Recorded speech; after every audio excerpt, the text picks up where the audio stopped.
jinsia na pia mambo ya watoto. Tulikuwa asubuhi kule Kakamega launching a policy that will provide the legal framework ya kutatua shida ambazo watoto wetu wanapitia kule nyumbani. Ladies and gentlemen, my good people of Shinyalu sub-county and all visitors present here, I am happy to be here with you as you officially open this gender-based rescue center. This is a milestone for my administration because we, Kakamega County, has always been accurately alert to the fact that out there we have friends and relatives who are victims of gender-based violence, to the effect that they have had to leave their families or homes, at least to be alive. It is hard to live in corridors, on markets, and on streets in towns. Having a place where you live always gives you comfort. As we here open this center, at the end of the day, everyone will say, I am not going home. This center will provide that alternative home to those who have been rendered homeless, and of course, due to the gender-based violence, I know the facility will provide a home to the victims. And that is not to say that now we should encourage GBV. Ladies and gentlemen, conflicts of certain irreconcilable nature and, of course, which leads to GBV, render some people homeless. Women constitute the highest percentage of the homeless people. Even where there could be a few relatives who want to host such a homeless person, their hospitality does not last. And often you are treated with so much contempt. The opening of this GBV center is a testimony that the county government of Kakamega cares for its people. We have put up this facility at a cost of 12 million Kenya shillings. The purpose of this facility is to provide a safe space for members of our community who will be determined by our officers as deserving such a rescue. I should warn that people will not, at a small excuse, just walk out of their family homes and come to stay here. This facility will be professionally managed with officers who will determine who should be here. I'd also like to appeal to all of us to consider going back to the values that held our families together. We should understand that the law protects everybody from any kind of violence. The days when people will treat their spouses as property and assault them in the name of discipline are over. And this also applies to the wives ambao wanapatia wazee kichapo kule nyumbani. Nimesikia hapa Shinyalu is quite prevalent, wazee wanapigwa kabisa kule nyumbani. At least you have a home where you can come and somebody can listen to you. In fact, you will realize that by the time one person is admitted in this center, because he or she is a victim of gender-based violence, the violator will be at Kakamega prisons already remanded. And I want to appreciate the commitment from the national government to deal with this issue of gender-based violence.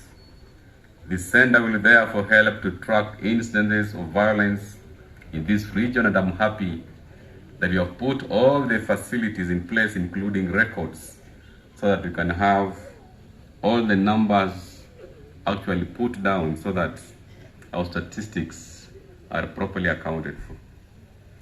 Ladies and gentlemen, statistics of incidents of gender-based violence greatly empower us Kakamega County.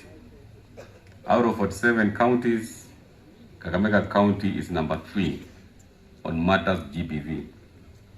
Surprisingly, it is Shinyalu which puts the number 3 county wide, especially the fact that most of the cases are reported here. We have recorded the highest number of gender-based violence cases in the entire county.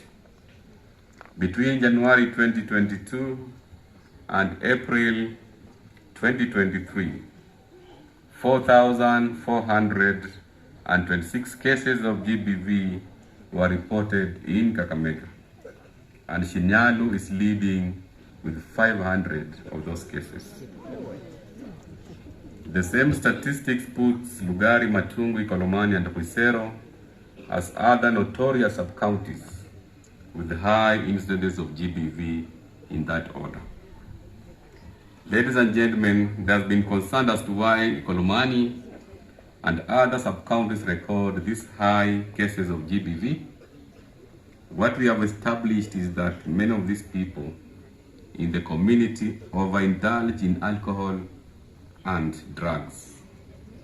We have also people who still stick to misleading traditions that portray men as superior to women. A man who feels he is not respected decides to assault the wife as a way of asserting his authority. This is not acceptable in this era. According to the World Health Organization, 1 in 3 women globally have experienced physical or sexual violence in their lifetime. This is a staggering statistic that demands our attention and action. Perhaps the best way to look at it is to imagine there are high chances that someone will assault your mother, your sister, or your daughter, and vice versa. As responsible citizens, therefore, we have the duty to protect these people. And as a community and a county, we have a responsibility to protect our people. As we open this center today, I would like to appeal to both the national government officers in the Ministry of Interior and Coordination of National Governments to work closely with your colleagues in the county governments to ensure the safety of our people in Kakamega County, regardless of their gender. Nobody deserves to be a victim of gender-based violence. To our leadership in clans and villages, let us revive the alternative dispute resolution mechanisms.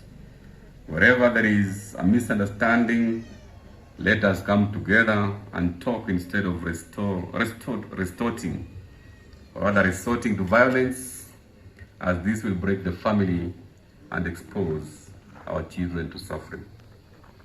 Ladies and gentlemen, I want to assure you once more of my commitment to ensure an equitable distribution of resources. I am grateful for the support we have received from our partners, who include the World Vision, USAID for the Child, CISP, USAID Advanced Nutrition, and UNICEF.